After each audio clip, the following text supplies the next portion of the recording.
Can you all see that? Yes. Yeah. Yes. Yes. Good.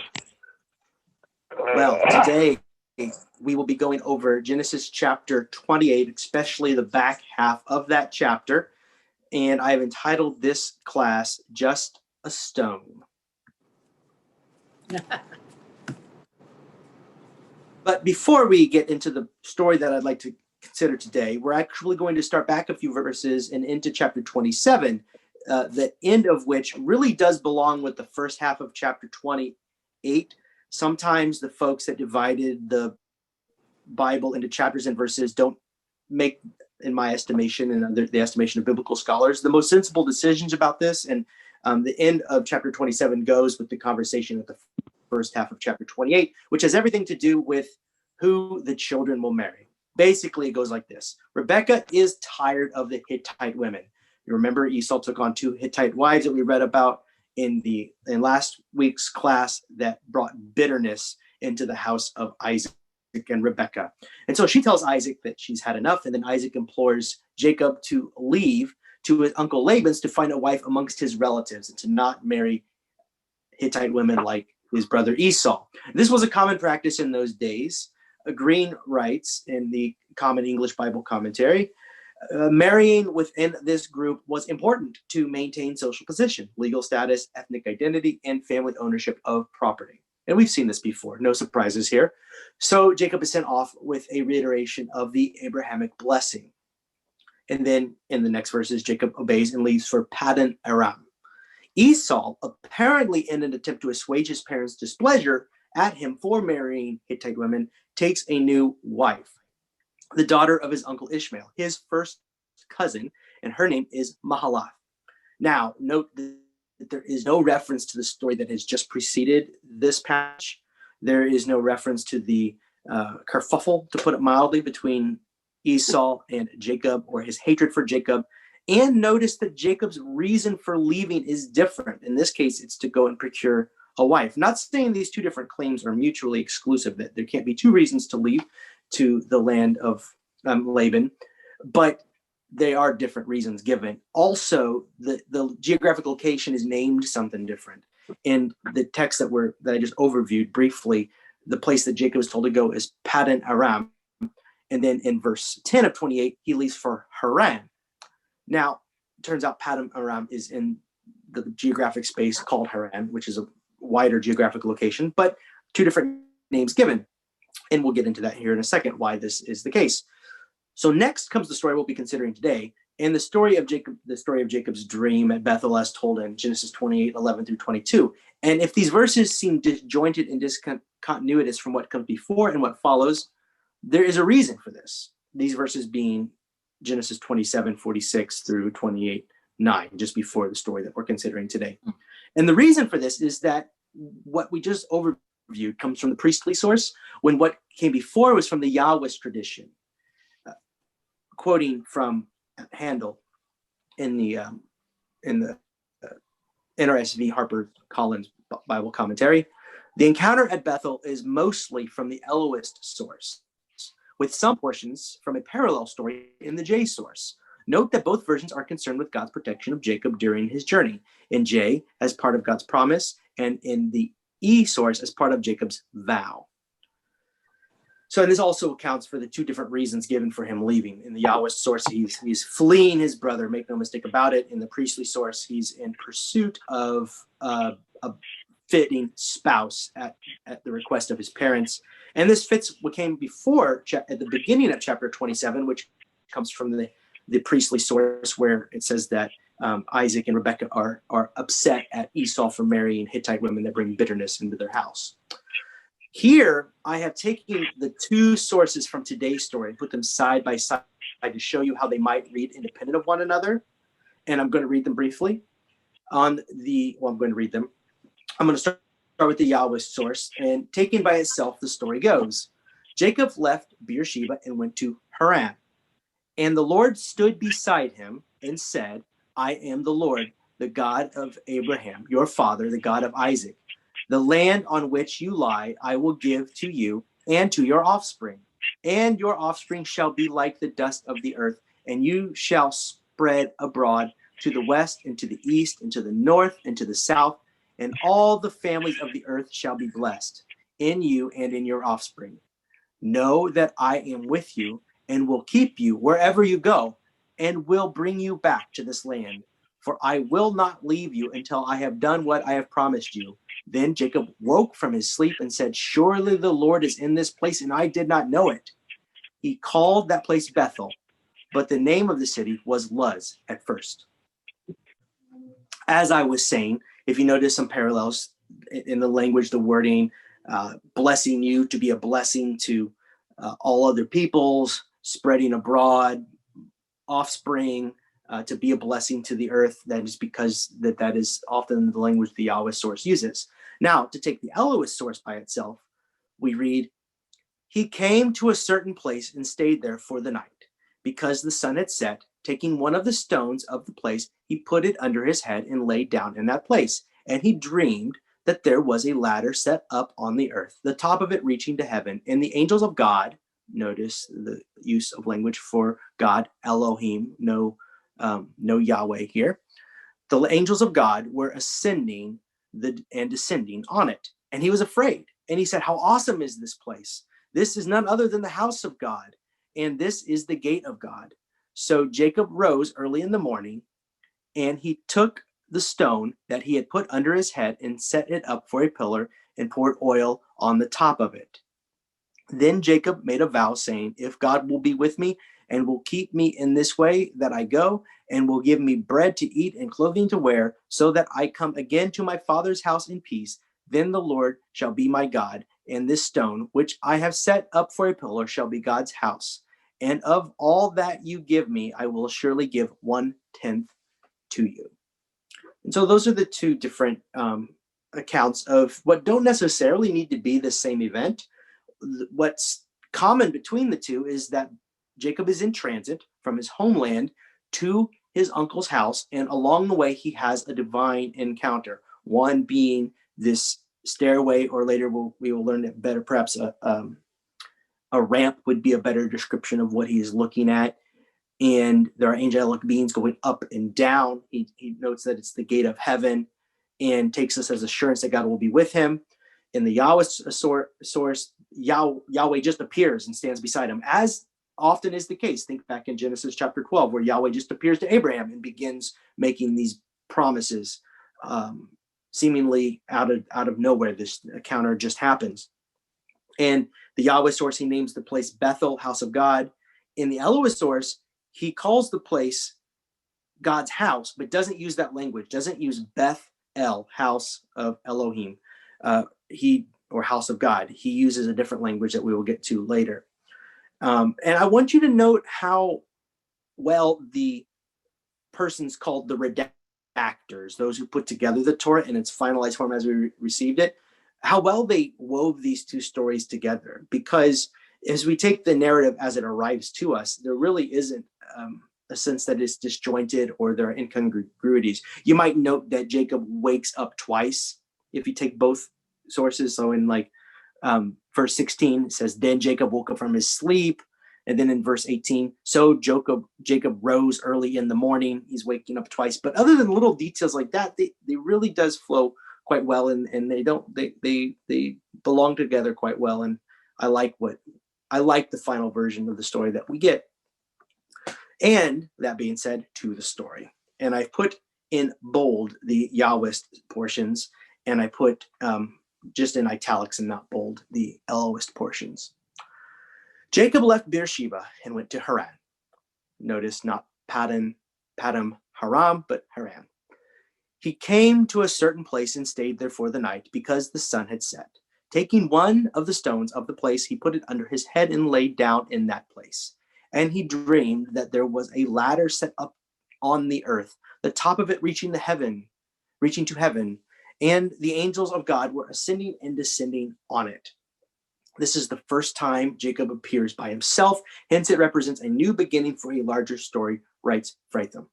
Before this, he always has his father in the picture, his mother in the picture. Now he is a man on his own, carving out his own path. Question, and we've alluded to this already, but I'll bring it up again. Is Jacob fleeing Esau, or searching for a wife. Depends on what source you consult. According to the priestly source, he is in search of a wife. According to the Yahweh source, he is a man on the run. Even Jacob's destination is called something different, depending on the source. Paddan Aram in Genesis 27, 1-5, and Haran in Genesis 28, 10. All in all, it doesn't matter much for the purpose of our story. Suffice it to say, Jacob has left the nest and is becoming his own man.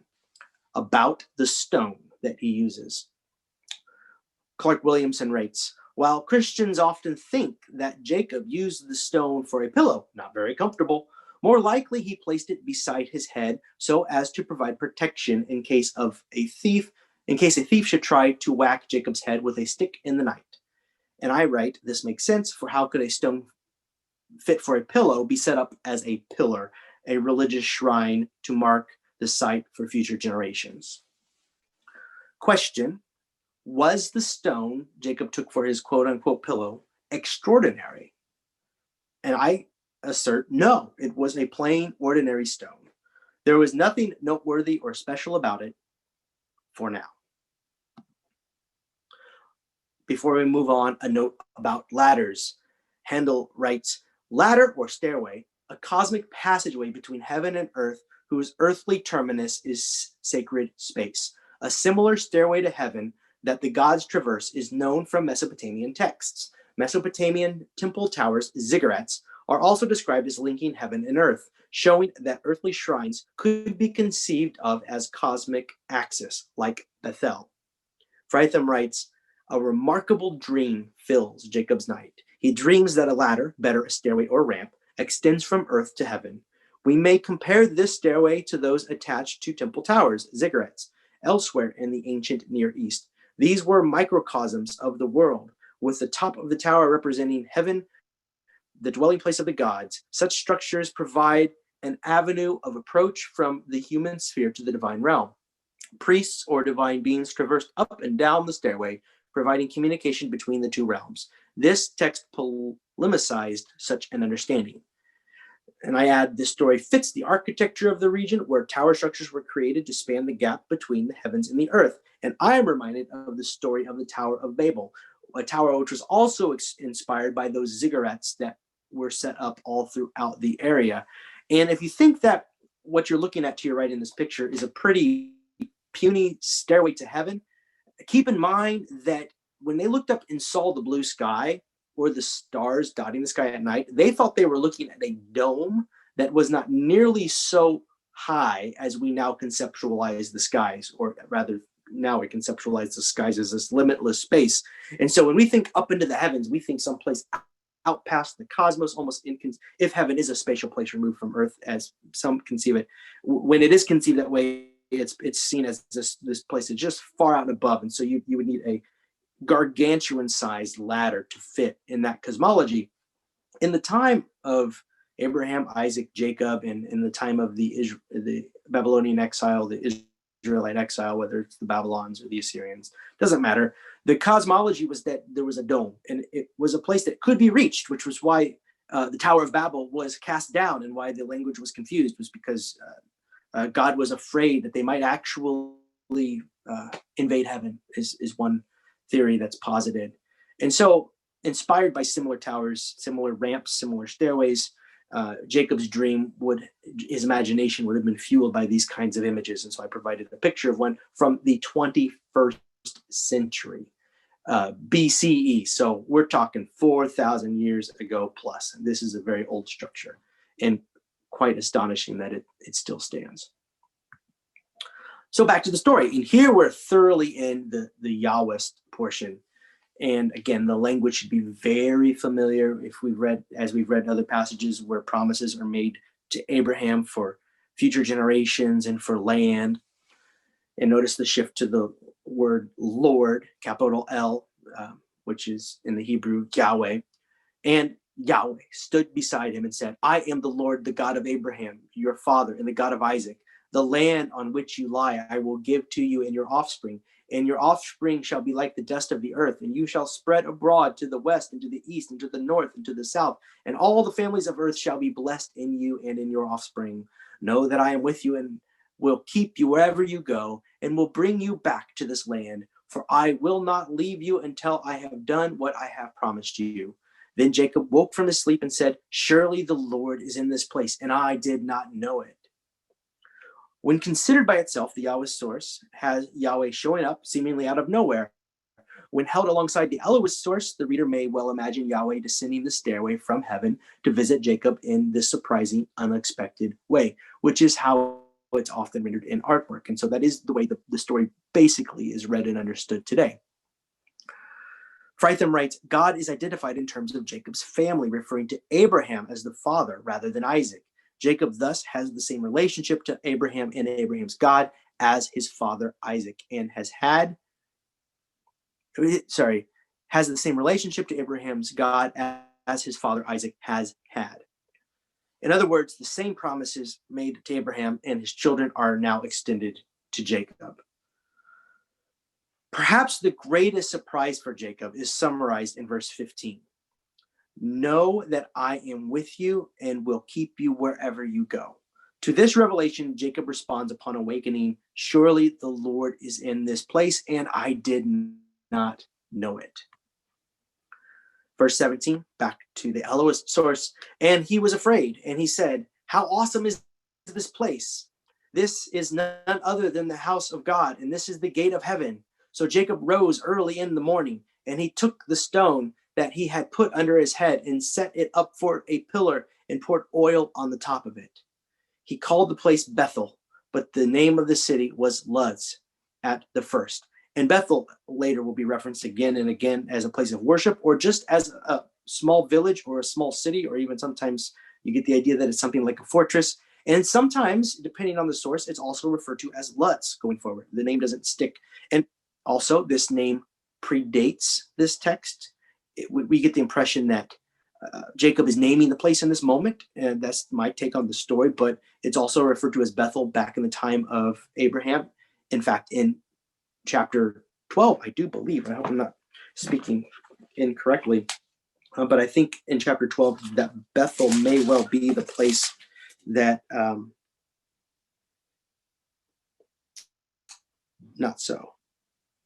Oh, he travels to Bethel right after. Yes, he travels to Bethel right after receiving the first revelation in Genesis chapter 12. So it has this tie with Abraham and this similar promise that he just heard.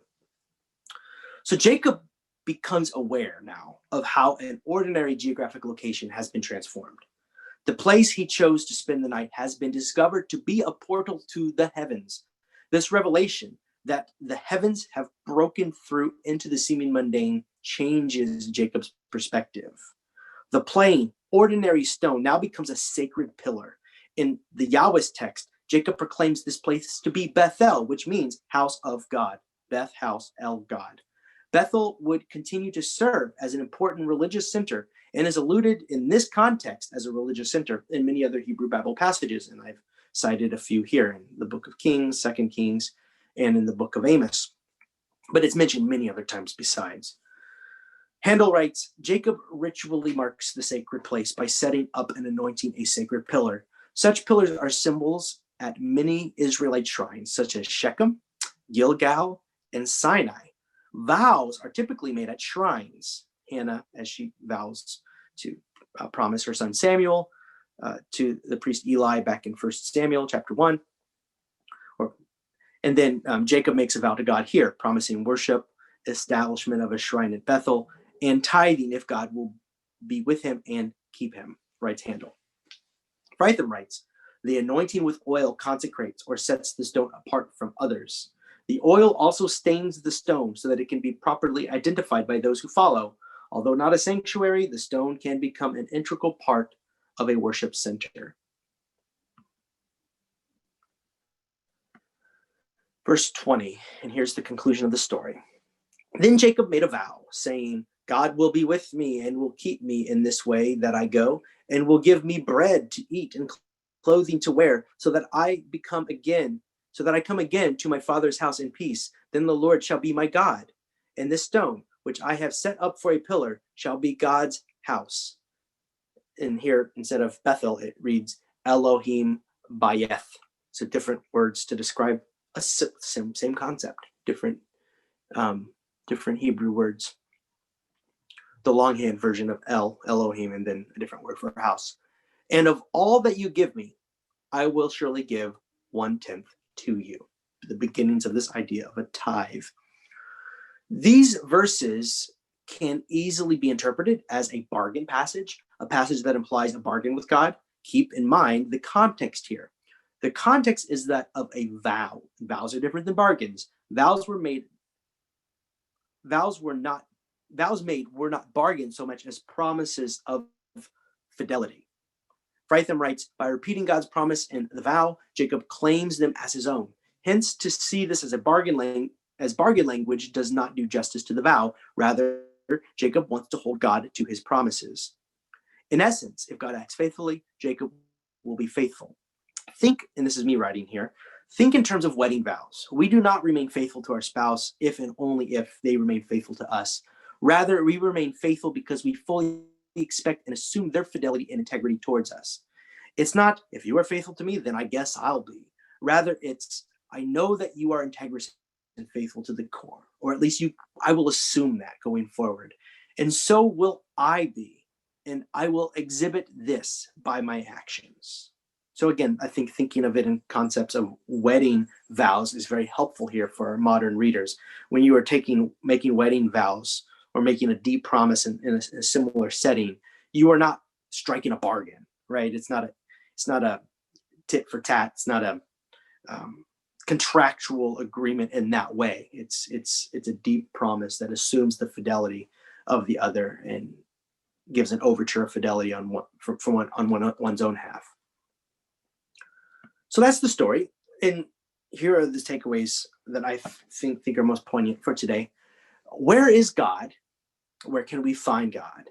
Worshippers every place and in every time have probably asked these questions or have thought they've had these questions answered. Also, where does God find us? There's the question of grace, where God bridges the gap and finds us wherever we are, which is exactly what happened to Jacob in the story. Behind these questions lies the quest for right and proper worship and our seeking of proper place or sanctuary and time for an encounter with God. Or you can even add proper procedure, the right way to go about worshiping. Fritham writes in the New Interpreter's Bible Commentary, a sanctuary provides A, order, discipline, and focus to the worship of God. B, a tangible aspect to worship. C, assurance that God is indeed present in this place because God has so promised. At the same time, such understandings must guard against a house of God syndrome, as if the divine presence could be fixed or localized, as if this were the only place where God could be found. God's being present at the sanctuary is not coextensive with God's presence in the world. Jacob can count on God's being present at this place. Hence, he returns in 35, 1 through 15, and with him during his journey. The rhythms of the ancestors include the rhythm of journeying and worship. Their journeys are punctuated by moments of worship at specific places, yet the place never becomes the final objective. Where one settles in, it provides sustenance for the ongoing journey. And if I might add to that, as they go into that ongoing journey, God finds them again and again and again. And the idolatrous impulse is to see the spaces and the places and the methods by which we worship as God's self, as the thing in and of itself, rather than the conduit for worship or the place that was fitting for a time, but maybe not necessarily for every time and every place. And how poignant is this message during these times of pandemic, when we have been for so long removed from our sanctuaries? Jacob discovered that God was with him all the while. His dream revealed what was already true. He was all the while in God's house, but he didn't know it. Did he need to locate the proper temple or shrine before encountering God? Apparently no. All he needed was a rock. And he didn't even know that. He was just going to bed. So here's Bethel today. So take it in. Here's a place where it is said that a ladder once bridged the space between the heavens and the earth, where Jacob spoke with God, as we just read in the story, and where the faith, or rather where God spoke to Jacob, and where the faithful would return through the centuries to worship God, as we'll read throughout the Torah. Now, today, it is a heap of rocks. It is an archaeological dig site. Question: is this place still sacred? Well, I see plenty of stones. Makes one wonder. If our story teaches us anything, then this is perhaps all we need for those who have eyes to see. Question: where is God during a pandemic? Where is the sacred space, the sacred spaces? Does our exile from God's house at Northwood signify an expulsion from God's presence? Certainly the exiled Israelites thought so. So many of these stories has to do with this sense of exile and wondering, where is God in the gaps of history? Williamson writes of this: the story of Jacob foreshadows aspects of the post-exiled community that gave this story the form it has now. They understood themselves as somewhat like Jacob, having violated the covenant. They left their homeland and, so to speak, paid the price of exile for the injustice and idolatry that brought about national collapse. Jacob did not seek his dream, nor did his conduct merit it. Rather, at the very moment that Jacob was fleeing his home to pay the price for deception and supplanting, God gave him the dream as assurance. The promise that God made to Jacob was still in force for the exiles, and indeed for all of Jacob's descendants. Things are different today. This is me writing here. We are not exiled or displaced in the ways the Israelites were, yet feelings of isolation and abandonment may still be felt by God's people in every age. This is certainly true during a pandemic. Jacob's discovery is still ours to make. God is with us always. God is even with us during Zoom calls in the face of slow, inconsistent internet connection and choppy video. And no, I did not type that after this afternoon's login. I typed that yesterday. Conclusion. I'm going to quote from Isaiah chapter 66, the first verse. Thus says the Lord, heaven is my throne and earth is my footstool. What is the house that you would build for me? And what is my resting place? The stairway to heaven is ever before us. The house of God is in every place. While our sacred spaces, sanctuaries, help us experience God, God is not contained in them. They are but helpers along the way. They must never become our idols.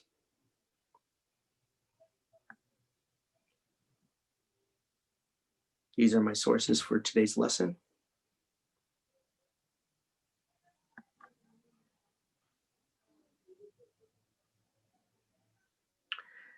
And if you like, I invite you to unmute yourselves for questions or comment. I want to know to whom he gave the 10th of the offering. I know it was yeah. Melchizedek. I understand that one, but I don't understand. I mean, he's leaving his home he knew, going back to an ancestral home. To whom is he giving the tithe? I missed that detail. I didn't even consider it, but you do not have a priesthood established at this point. And by the time that this was put to paper, there was a priesthood.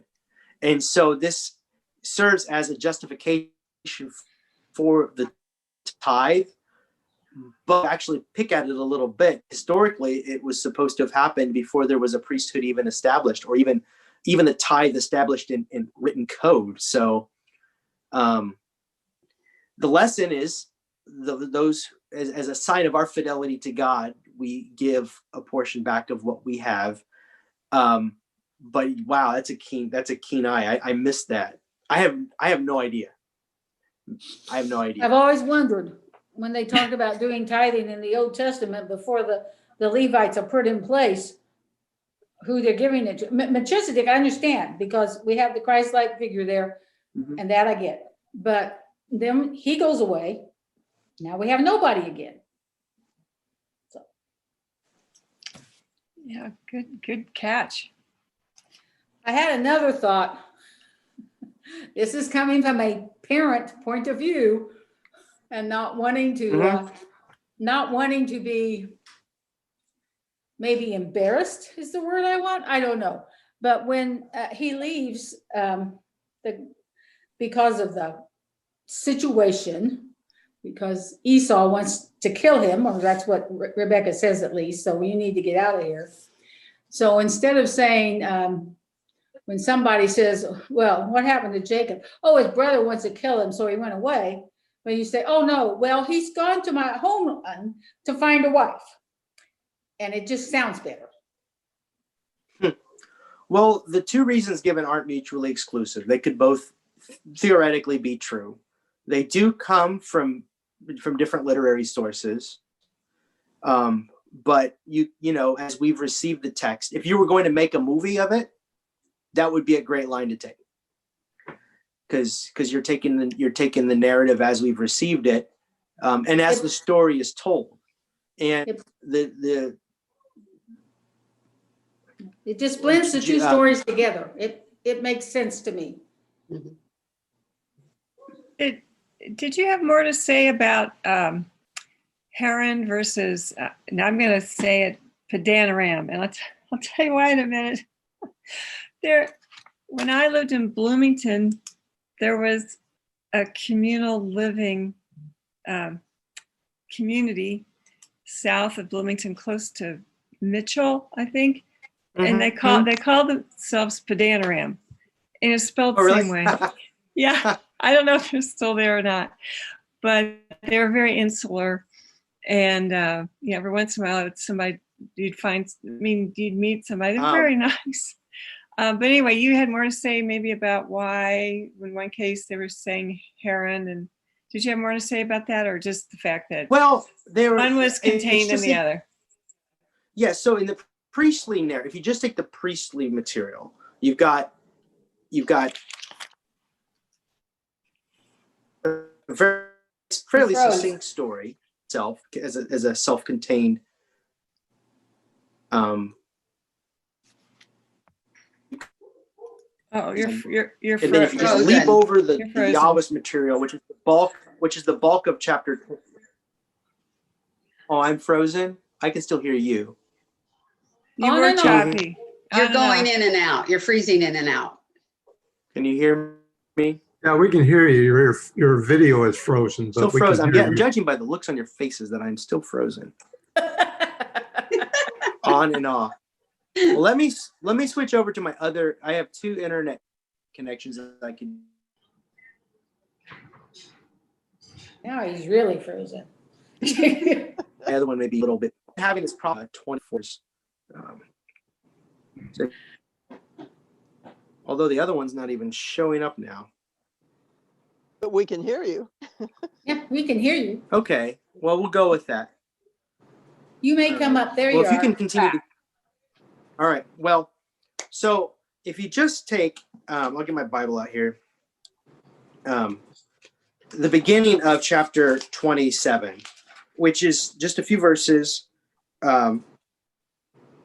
Sorry, not the beginning of chapter 27, the end of chapter 26, where it just says, when Esau was 40 years old, he married Judith, daughter of Beri the Hittite, and Basemath, daughter of Elon the Hittite. They made life very difficult for Isaac and Rebekah from the priestly source. And if you just leapt over the Yahweh's material, which is basically the entirety of 27 up until verse 40, and you pick up at 46, you would continue. Rebekah then said to Isaac, I really loathe these Hittite women. If Jacob marries one of the Hittite women, like the women of this land, why should I go on living? So Isaac summoned Jacob, blessed him. There's another blessing, right? So opposite the Yahweh's material, you've got this blessing, and gave him these orders. Don't marry a Canaanite woman, etc., etc. It becomes all about wives and who marries who. So in that little snippet, Padam Aram is given as the nation. It's a crucial time. Haram is given as the destination. And most of the Jacob story going forward comes from the Yahweh material. frozen again. Mhm. On and off Can you hear me? Yes. at the present. Sometimes you're talking and we can see you, and sometimes you're static. But you can hear me, Not Sometimes. Not consistent, always. Sometimes sort of. not consistently. It's okay. Oh, you're Maybe cutting it's- in and out. oh, Move to a brother. different No, question. I was full throated into the explaining that. We're Yeah. So it has to do with the but- source. Is that the answer? It has to do with the source. yeah, it has to do with the source. And Okay, all right. both- I can in probably both- figure it out from there. yeah, in both Padam Aram is in Haran. You don't. They're not two different places. Uh-huh. Okay. You don't need to read them, but there just depends on the source. Okay. Cool. But it's I got like, it. it's like being in a city of a state. Yeah, you can. Yeah, you can. Yeah. Or like going Indianapolis, Indianapolis is in Marion County, that kind of thing. Yeah. Yeah, you can think of it that way, and yeah, it's the source. But I was thinking that Abram left Haran. And now Jacob Yeah. is coming back there. Yes, Is that significant? as did Isaac. That's because Laban, his relatives, are still there, Or and it so was Isaac also- was sent back for a proper spouse.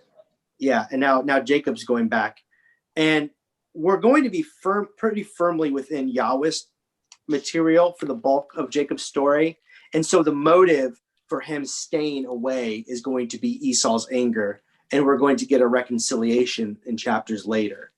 It's just that in these very interesting snippets of priestly material, or specifically priestly material in this instance, the motives are given as different, and another clue as to it being from a different literary tradition, that the names are different. I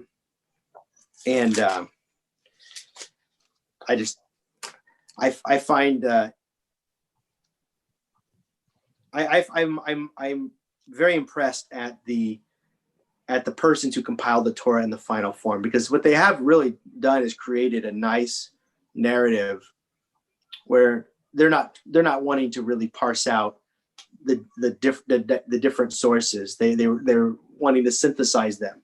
And one thing that my Bible professor Rick Lowry said about the Hebrew Bible is they didn't throw anything out. Even if they were, say they were a contingent that did not like David as monarch, and there were some, you'll find the very unflattering stories about David come from literary tradition that really had troubles with David. But when they found material, say they were on that side, even a material that was saying David is a man after God's own heart, they're not going to change it. They will put it in. They had a kind of integrity in that way, where even narrative traditions that diverged from what they wanted to focus on, they didn't throw any out. They would just weave it into the narrative.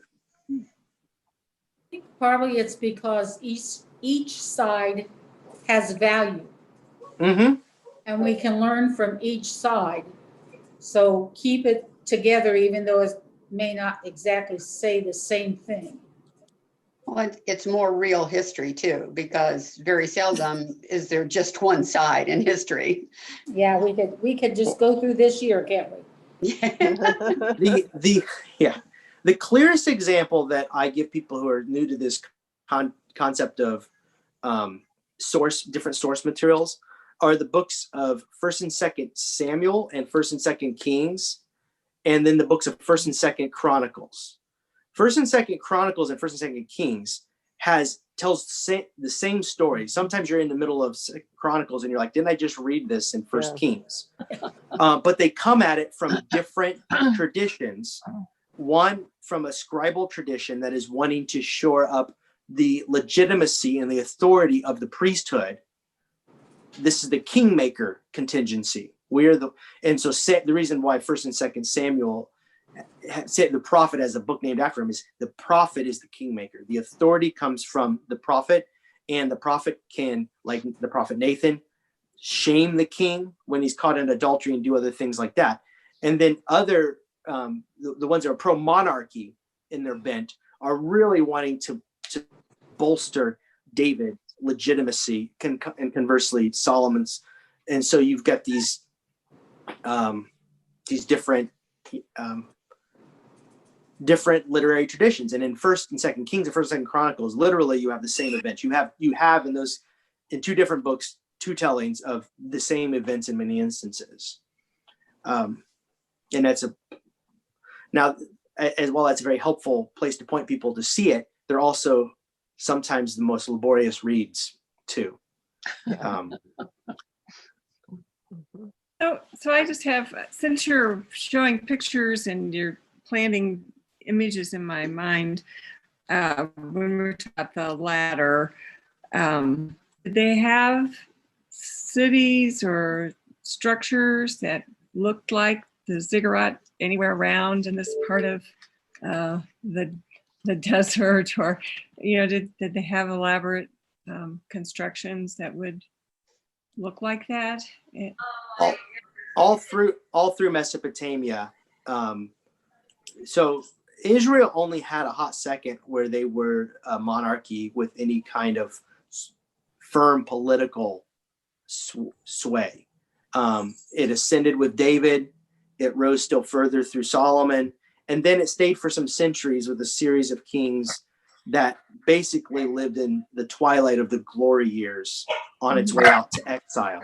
But this whole while before and during, they were either neighbored by the Assyrians and then the Babylonians.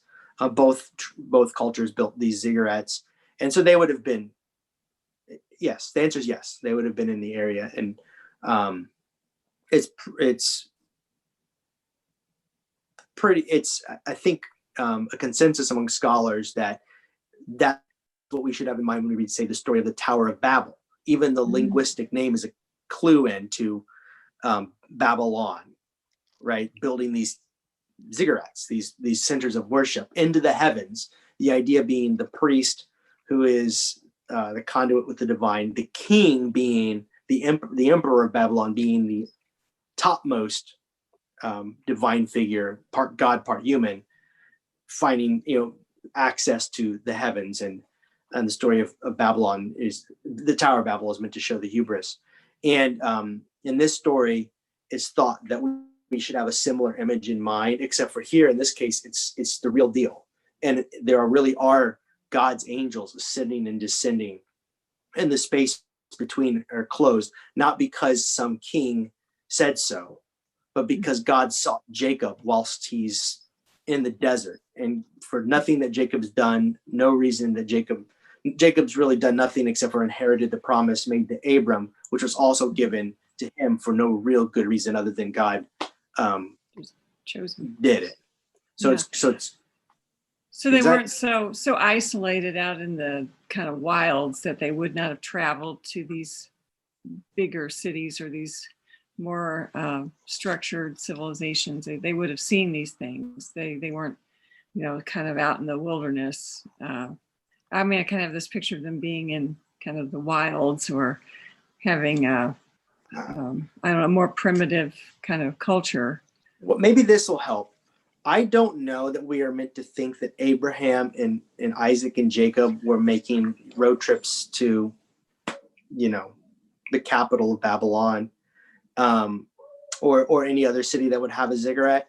I do know that by the time this was written down, whilst the people were in exile, writing down the narrative tradition that had been passed down to them, they would have been captives. The diaspora would have already occurred. There would have been a remnant left in the land, and then the persons of prestige and privilege, who they thought might be an asset to the empire, would have been think the book of Daniel, as an example of that, and those who had been taken, and in that case first Babylon, then Persia, standard empire practice, I guess, for the time. So the people reading these stories in that context would have been well aware of Babylonian worship. And I don't know if we were meant to. So you see, my belief is that when stories are divinely inspired to help us learn something about God, that God uses the cultural framework that we have. And in that time, what I do know is that the best way for a person in that region to conceptualize a stairway to heaven probably was something like a ziggurat, because those were what those buildings were for. That's what they were made for. And I say probably. I have a strong, and my strong, more than a hunch, is based off of what the biblical scholars also think too. With the caveat that they throw that book out, maybe we're meant to think of it in terms of this, like it's pictured in popular art, but that goes with the cosmology of the persons making the art. So as people in Europe became aware of a much wider expanse as it relates to where the stars are, where the moon is, all of that, out and out and out, the ladder gets longer. Mm-hmm. Mm-hmm. Yeah. Okay. Well, that helps. But as far as people actually, the characters in these particular stories doing all that traveling, there were people coming through who had been to places. So a lot of that has to be oral tradition too, oral stories. And so, in their mind, they may be imagining something that they've never seen. Mm-hmm. Yeah. Mm-hmm. Early drawings of creatures in Africa as a cue into that. They're ridiculous, right? People are just saying, there's this thing called a lion, and then you get European drawings of lions that look like bulldogs, because people knew what bulldogs look like, and they just kind of make a bigger bulldog with a mane because they don't know what a lion looks like. And so I forget what engraver, Durr is an engraver. And, he did an image based on what supposedly people were telling him of an animal, which looked absolutely nothing like the animal that they were describing. But he was drawing from his head images. Well, that's very unique, because that helps explain why each of us have our own image of God. Yeah. That's true.